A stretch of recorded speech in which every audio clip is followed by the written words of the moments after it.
এই যে ভাই, এই যে যারা একটু এদিক ওদিক মনে করো হেরা মনে করবা না, কেননা ও তোমাকে প্রমাণ দিতেছে। আচ্ছা যাই হোক, বড় কথা না, কিন্তু বেচা কিনি বাড়ছে, আলহামদুলিল্লাহ ভাই, মানুষ ভালো পায় তাই আহে। আবার আসে। জি ভাইয়া, এটা সবচেয়ে বড় বিষয় হচ্ছে কি, যদি কেউ ভালো না পায় ওই জীবন আইব না, জীবন আসবে না। ফাও খাওয়া লাগে না। না ভাই, এমন অনেক সময় দেখা যায় বন্ধু বান্ধব একটু ফাও দেই, ভালো না এলে হালাই, হারাই দেবে মানে সত্যি, এটা ফাও ভালো না এলে খায় না, এটা সত্য কথা।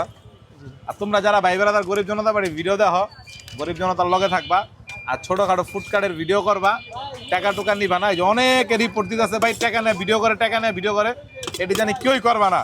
আল্লাহ দিনে ঠাড়া বড় কোটির উপরে যেটিতে টাকা খায় ভিডিও করে। এটাই। কি কও তুমি? কি জি কও? ভাই, জি টাকা খায় ভিডিও করার বিপক্ষে আমি। জি, আমিও ভাই বিপক্ষে ভাই।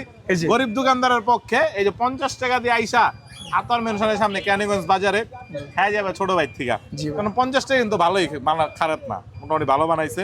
জি ভাই, বিসমিল্লাহ, আল্লাহু আকবার। হ্যাঁ, মুড়ির স্বাদটা ছোটকালে স্কুলে যেমন খাইতাম না ওরকম স্বাদ। ধন্যবাদ ভিডিও দেখার জন্য, লাইক কমেন্ট শেয়ার দিয়ে দিও।